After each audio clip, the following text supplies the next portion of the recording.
Hello प्यारे बच्चों, आज हम स्टार्ट करने वाले हैं ठोस अवस्था का लेक्चर नंबर 3।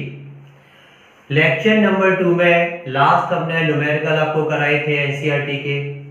आज हमारा अगला टॉपिक है इकाई सेल की गणनाएं, कैलकुलेशंस ऑफ यूनिट सेल्स। इसमें हम पर्टिकुलर जो हमारे पास यूनिट सेल है, simple cubic unit cell, body centre cubic unit cell, face centre cubic unit cell, पहले इन सब का हम एक रेडियस का त्रिज्या का फॉर्मूला बनाएंगे एंड देन पैकिंग एफिशिएंसी निकालेंगे एंड देन इसके न्यूमेरिकल करेंगे। तो स्टार्ट करते हैं हम आज का पहला टॉपिक, इकाई सेल की गणना।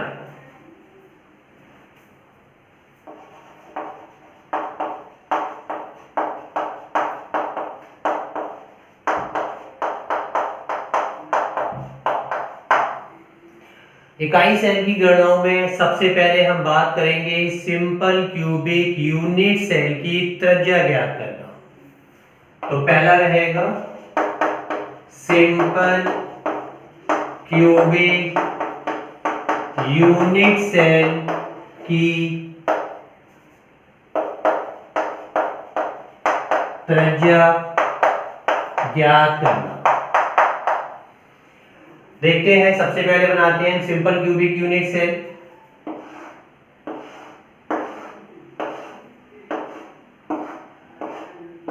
ये रहा हमारा सिंपल क्यूबिक यूनिट सेल। इसके पर्टिकुलर 8 कॉर्नर है। ये आपको अब तक बता भी चुके हैं।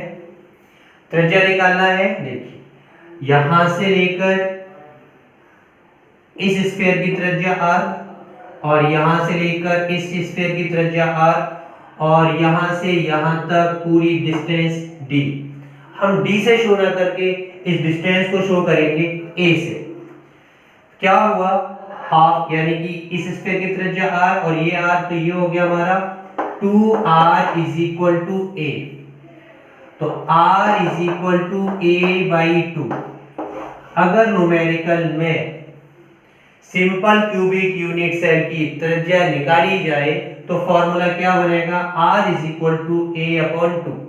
और ये a क्या है, पर्टिकुलर ये डिस्टेंस को शो करता है।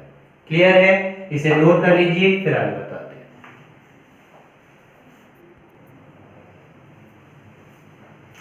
चलिए आगे बढ़े। सेकंड रहेगा हमारा body centre cubic unit cell की त्रिज्या। तो यहां से निकाल दें, बॉडी सेंटर लिख देते हैं यहां पर हम, body centre cubic unit cell की त्रिज्या ज्ञात करना। तो सबसे पहले एक body centre cubic unit cell बनाते हैं हम।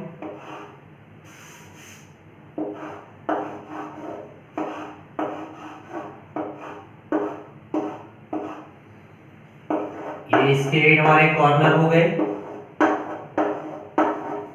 और body centre cubic unit cell कब बोला जाता है, जब इसके बॉडी पर एक हमारा पार्टिकल्स आ जाता है। ये हो गया हमारा body centre cubic unit cell. इसे हम त्रिज्या के लिए देखेंगे।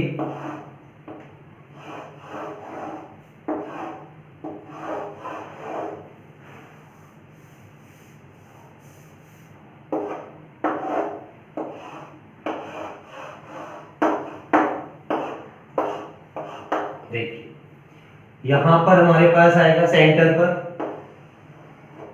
क्लियर, यहां से रहेगा एंड देन हमारा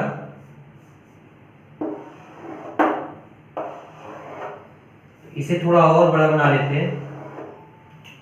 तो यहां से यहां तक हमारा r, यहां से यहां तक हमारा r एंड देन r, और यहां से यहां तक हमारा r। देखिए, इसे मान लेते हैं हम a, then b, c and then d।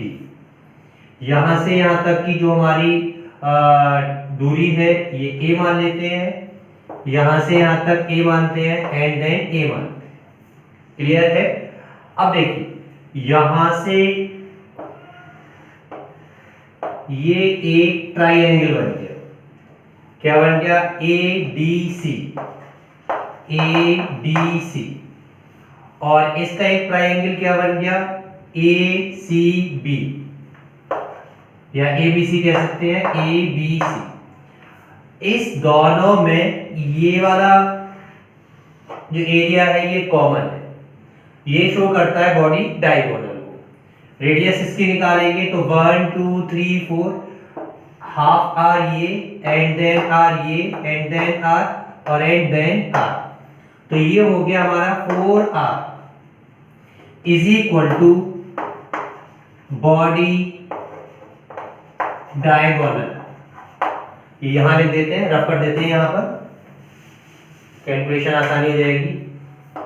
4r is equal to body diagonal. अब बॉडी डायगोनल में आएंगे, देखेंगे तो यहां से यहां तक की डिस्टेंस a एंड a, तो ये रहेगा हमारे पास root a square plus a square plus a square 4r। तो ये 4r is equal to root 3a square, a square बाहर निकाल लीजिए, 4r is equal to a root 3, तो r is equal to a root 3/4। ये हमारी जो radius या त्रिज्या निकाल के आई, ये body centre cubic unit cell की है, इसे नोट कर लीजिए।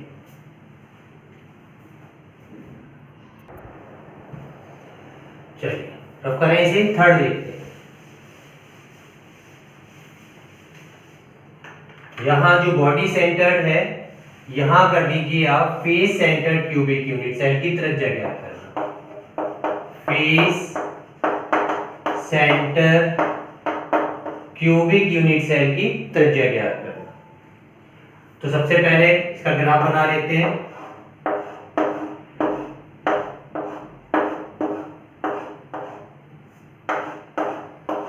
ये रहा हमारा सिंपल क्यूबिक यूनिट सेल। अब इसे फेस सेंटर में कन्वर्ट करना है तो इसके 6 फेसेस हो जाएंगे। ये हमारा ऊपर का फेस, ये हमारा साइड का फेस, ये नीचे का फेस, ये लेफ्ट राइट, और ये हमारा रहेगा आगे वाला फेस, एंड ये रहेगा हमारा पीछे का फेस। 6 फेसेस हो गए। अब ये क्योंकि ये 3 डायमेंशनल है, 3D पैकिंग में है, इसका फ्रंट किस तरीके से दिखाई देगा हम ये देखते हैं।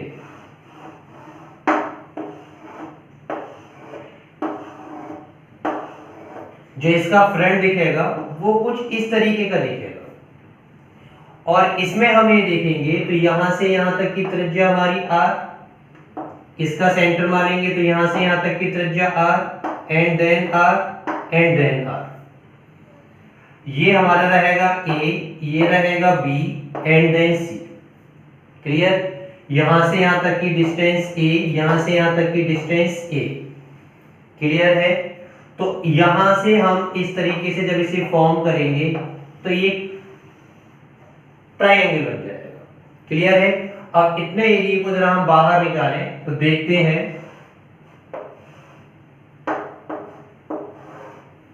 कुछ ये रहेगा। देखें A B C, और ये यहां से यहां तक की त्रिज्या रहेगी यार, ये स्फेरिकल, और ये बड़ा स्फेरिकल होगा तो यहाँ R, यहां से यहाँ R, एंड देन ये R। क्लियर? ये A रहेगा, ये A रहेगा, कुछ इस तरीके का निकल के आएगा ये। अब देखिए इस पर हम रूल लगाते हैं पाइथागोरस प्रमेय का। तो अकॉर्डिंग टू पाइथागोरस प्रमेय, जैसे ही पाइथागोरस प्रमेय लगाएंगे तो देखिए किस तरीके का रहेगा। यहां से एक शॉर्ट बना देते हैं तो ये a b c, ये a और ये हो जाएगा a square plus a square, और यहां हम देख रहे हैं 1 2 3 4 4r is equal to root a square plus a square, तो 4r is equal to root a square plus a square. 4r is equal to root 2a square, a square बाहर ले आइए, 4r is equal to a root 2, तो r is equal to a √2/4। ये हमारी radius का formula आ गया face centre cubic unit cell का। फॉर्मूला क्या है? सबसे पहले आया हमारा R = a/2। ये रहा हमारे पास सिंपल क्यूबिक यूनिट सेल का फॉर्मूला। इसके बाद रहा R = 3√a/4 और अभी आया R = a√3। तो यहां रहेगा हमारे पास a√2/4। इसे आप नोट कर लीजिए।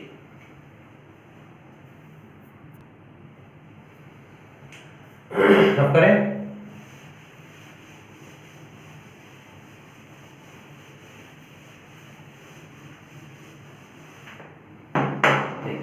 अगला टॉपिक है हमारा संकुलन क्षमता, पैकिंग एफिशिएंसी। संकुलन क्षमता क्या होती है, पहले तो ये टॉपिक देखते हैं हम। संकुलन क्षमता, पैकिंग एफिशिएंसी। क्लियर? संकुलन क्षमता क्या है? देखिए, क्रिस्टल जालक क्रिस्टल जालक में जो छोटे छोटे कण होते हैं वो जगह घेर लेते हैं, उसी को हम संकुलन क्षमता कहते हैं। क्रिस्टल जालक के अंदर मौजूद छोटे छोटे कणों द्वारा घेरा गया स्थान संकुलन क्षमता कहलाता है। संकुलन क्षमता ज्ञात करने का फॉर्मूला, तो संकुलन क्षमता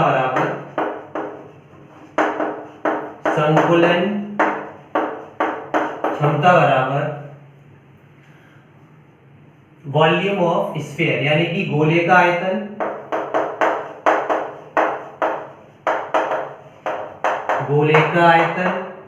बटे इकाई सेल का आयतन, इकाई सेल का आयतन। अब हम संकुलन क्षमता, ये इसका फॉर्मूला हो गया। मान के चलिए आपके पास एक डिब्बा है, कंटेनर है, और कंटेनर में आपने, हमारे पास तीन तरीके के इकाई सेल है। पहला है हमारा simple cubic unit cell. Simple cubic unit cell के जो पार्टिकल्स हैं या जो कण है उस डिब्बे में हमने भर दिए, तो कितना वो जगह घेरेगा, तो ये कहलाता है सिंपल क्यूबिक यूनिट सेल की संकुलन क्षमता। इसी तरीके से face centre cubic unit cell की संकुलन क्षमता ज्ञात करेंगे। इसी तरीके से body centre cubic unit cell की संकुलन क्षमता ज्ञात करेंगे। तो अगला हमारा टॉपिक है सिंपल क्यूबिक यूनिट सेल की संकुलन क्षमता ज्ञात करना। पहले से नोट करो, हम स्टार्ट कराते हैं।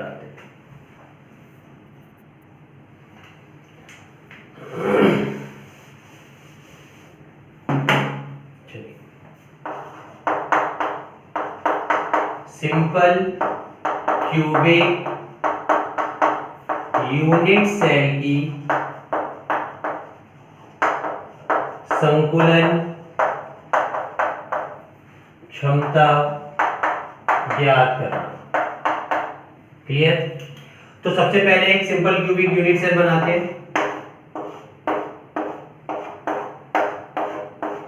ये रहा हमारे पास सिंपल क्यूबिक यूनिट सेल।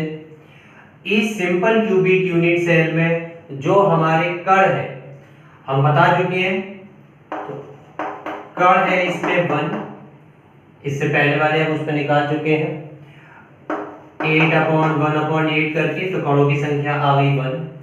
अब इस पूरे यूनिट सेल का हमें आयतन निकालना है। तो आयतन कैसे निकालते हैं? आयतन = लंबाई गुणा चौड़ाई गुणा ऊंचाई। मान के चलिए इस यूनिट सेल की लंबाई a ले लेते हैं, ऊंचाई a ले लेते हैं, चौड़ाई a ले लेते हैं, तो ये हो जाएगा a + a × a। तो इस पूरे यूनिट सेल का आयतन हो गया हमारा a³। कण हो गए इसमें 1। क्लियर? त्रिज्या हम निकाल चुके हैं R = a/2, इससे पहले वाली कैलकुलेशन। अब डायरेक्ट हम फॉर्मूला लगाएंगे सिंपल क्यूबिक यूनिट सेल की संकुलन क्षमता बराबर, फॉर्मूला था हमारा particular volume of one sphere या वॉल्यूम ऑफ स्फीयर गोले का आयतन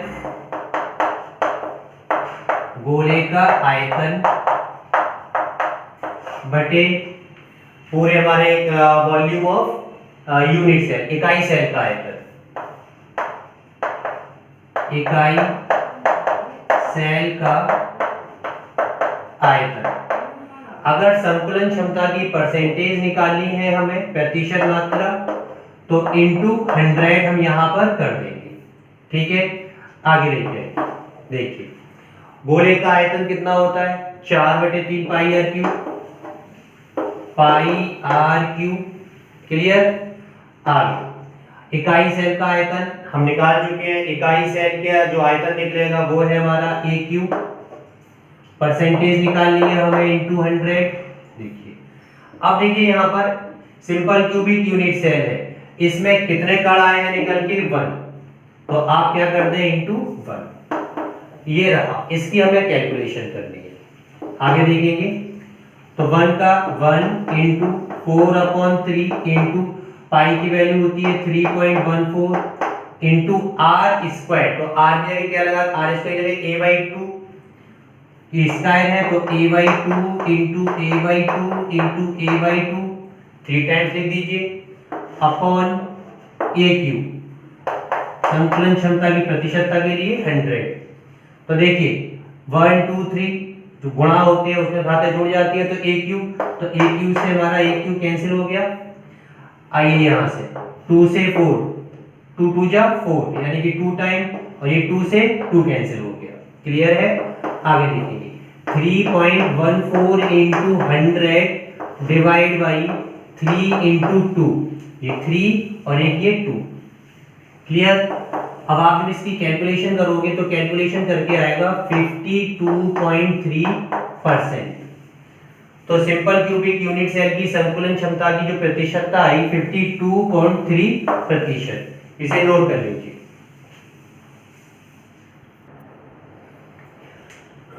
तो फिर ऐसे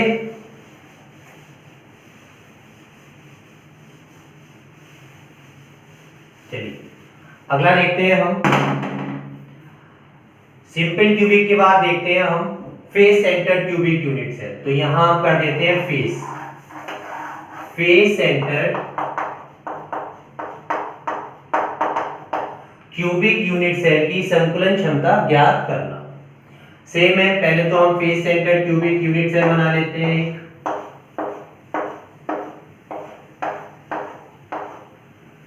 और इसकी जो फेस है ये हमारे 6 फेसेस हो गए। क्लियर है।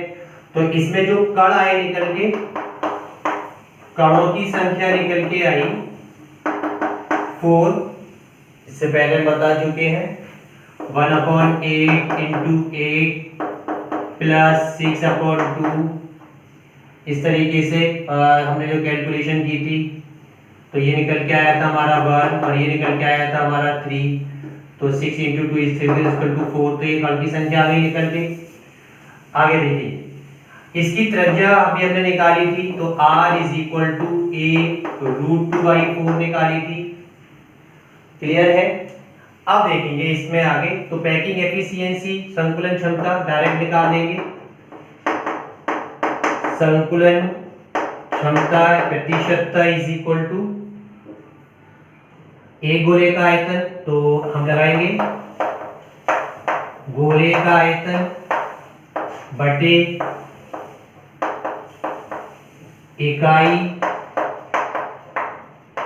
सेल का आयतन इंटू 100। देखिए इससे पहले वाले में हमारे पास गोला था यानी कि पार्टिकल्स था 1, और यहाँ पर जो कण यानी कि ये गोले कितने हैं हमारे पास, कण कह रहे हैं गोले, यहाँ है 4। तो पहले हम क्या करेंगे, गोले का आयतन 4/3 पाई आर क्यूब, आगे कितने से इंटू कर देंगे 4 से। इससे पहले वाले में कण कितना था 1, तो 1 से किया था डिवाइड बाई इकाई सेल का आयतन हमारा था ए क्यूब, जैसा पहले था वैसे यहाँ है, इंटू 100। देखिए 4 इंटू 4/3 पाई की वैल्यू 3.14 आर स्क्वायर है, तो आर की वैल्यू a√2/4 3 बार लिखेंगे, a root 2/4 1, a root 2/4 2, a root 2/4 और इंटू 100 अपॉन a2, इंटू 100 नीचे लिख देते, आगे का ही है। क्लियर? इसकी जब आप कैलकुलेशन करोगे तो आंसर आएगा 74%। तो face centre cubic unit cell की संकुलन क्षमता कितनी होगी? 74% निकल के आएगी। तो ये आपको कैलकुलेशन खुद करनी है, नोट कर लीजिए। आगे बढ़े, चलिए अब इसकी जगह कर देते हैं हम बॉडी सेंटर। तो ये रहेगा body centre cubic unit cell की संकुलन क्षमता ज्ञात करना। तो यहां जब बॉडी सेंटर लेके चलेंगे तो ये स्फेरिकल इस साइड के खत्म हो जाएंगे, बॉडी पर आ जाएगा। और जब बॉडी पे आ गया तो कणों की संख्या कितनी हो गई? यहाँ 2। और जब कणों की संख्या 2 हो गई तो त्रिज्या कैसे निकालेंगे इसकी? Specially a root 3/4, a root 3/4, ये इसकी त्रिज्या का आ गया। यहाँ भी थोड़ा चेंजेस करेंगे। देखिए यहाँ जो कण है यानी कि गोले हैं वो 2 हैं, तो यहाँ कर दीजिए 2। क्लियर? इसके बाद सेम रहेगा, त्रिज्या कितनी है? a रूट 3/4 है, तो ये त्रिज्या को थोड़ा चेंज कर देंगे हम यहाँ पर 2 इंटू 4/3, पाई की वैल्यू 3.14 इंटू r की जगह क्या लगाएंगे? a root 3/4 into a root 3/4 into a root 3/4 into 100 divide by a cube. इसकी हम कैलकुलेशन करेंगे तो आंसर आएगा 68%। क्लियर है? तो इस तरीके से हमने पैकिंग एफिशिएंसी क्लियर की। सिंपल क्यूबिक यूनिट सेल 52%, इसके बाद face centre cubic unit cell 74% और body centre cubic unit cell की पैकिंग एफिशिएंसी 68% आती है।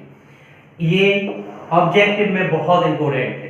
अब इसके बाद हम इसकी न्यूमेरिकल देखते हैं, पहले यहां तक नोट कर लीजिए। चलिए न्यूमेरिकल देखते हैं। सोडियम धातु केंद्रित घनीय जालक में क्रिस्टलीकृत होता है, जिसकी कोर की लंबाई 4.29 एंगस्ट्रॉम है। सोडियम परमाणु की त्रिज्या क्या होगी? पहले तो इसकी लैंग्वेज समझिए। लैंग्वेज के लिए पहले तो एक हमें यूनिट सेल बनाना है, ये है इकाई सेल। और सोडियम धातु में कौन सा सेल काम में आया है? केंद्रित घनीय इकाई सेल, यानी कि ये हमारा बॉडी सेंटर है। तो body centre cubic unit cell है जिसकी कोर की लंबाई यानी कि ये जो लंबाई है ये दे रखी है 4.29 एंगस्ट्रॉम, यानी कि A is equal to 4.29 angstrom. Clear? Sodium धातु की त्रिज्या क्या होगी? आप जानते हो body centred cubic unit cell की जो त्रिज्या हमने निकाली थी R is equal to A root 3/4 हमने फाइंड आउट की थी। क्लियर है? बस इस फॉर्मूले में आप लगा दीजिए वैल्यू।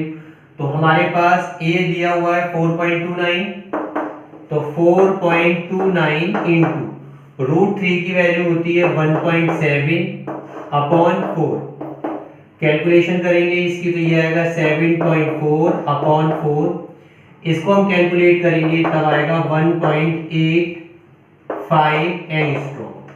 तो radius is equal to 1.85 angstrom. Clear? Note करिए। चलिए नेक्स्ट न्यूमेरिकल देखते हैं। एक परमाणु की त्रिज्या 300 pm है, पिकोमीटर है। यदि यह फलक केंद्रित घनीय जालक में क्रिस्टलीकृत होता है तो इकाई सेल के किनारों की लंबाई तथा निकटस्थ परमाणुओं के मध्य की दूरी की गणना कीजिए।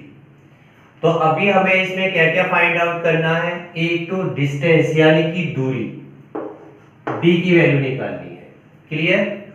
और इकाई सेल के किनारों की लंबाई निकालनी है। देखते हैं। तो सबसे पहले इसकी लैंग्वेज समझते हैं।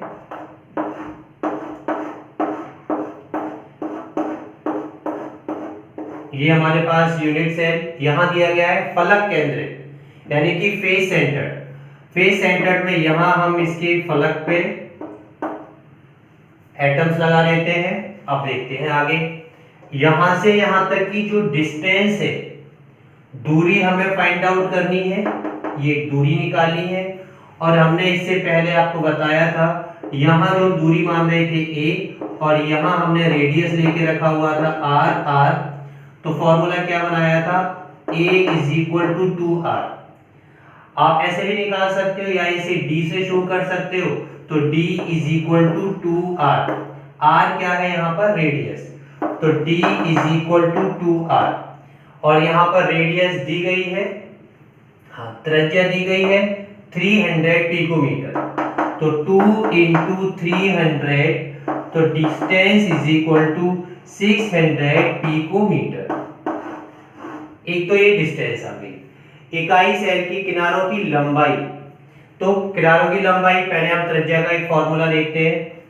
तो त्रिज्या बराबर, क्योंकि ये हमारे पास फलक केंद्रित है, तो त्रिज्या बराबर a√2/4 था। इसे हम इस तरीके से भी लिख सकते हैं a2√2 करके। क्लियर है। अब हमें निकालना क्या है, इसकी किनारों की लंबाई, यानी कि a की वैल्यू निकालनी है। तो a = 2√2 × r। तो √2 की वैल्यू होती है 1.4, तो 2 × 1.4 × r। r क्या है, त्रिज्या कितनी है 300। कैलकुलेशन करेंगे तो ये आएगा 848.5। ये इसका हमारा किनारों की लंबाई आ गई निकल के। ठीक है, इसे आप नोट कर लीजिए। आगे देखते हैं।